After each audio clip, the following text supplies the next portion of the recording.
May kinreate na po na tracker teams ang si ADG at nakausap ko rin personally si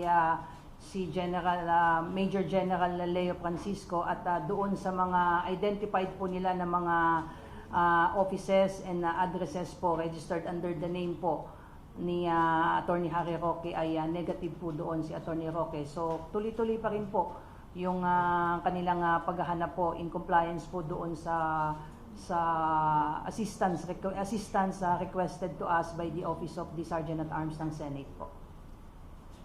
Ay, ng Congress po, Congress. Hindi siya matagpuan doon sa mga address? Yes, wala po siya doon. Pinuntahan na po yun ng ating tracker teams at wala po siya, hindi po siya natagpuan po doon. Ma'am, your thoughts na hindi siya matagpuan doon, pero nag-FB, nag-upload siya ng video sa FB.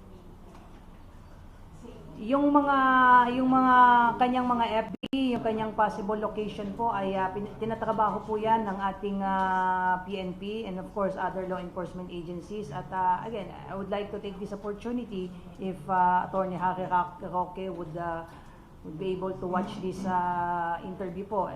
Respetuhin po natin yung mga proseso po. At the end of the day, nobody is above the law. Ma'am, yung pag-live niya, pwede ba matrack yung IP address?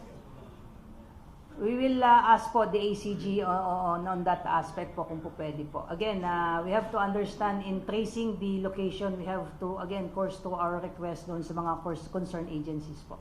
Yung sa info niyo, ma'am, nandito pa rin siya sa Well, based sa ating coordination sa BI, wala pa naman pong indication na nakalabas po siya.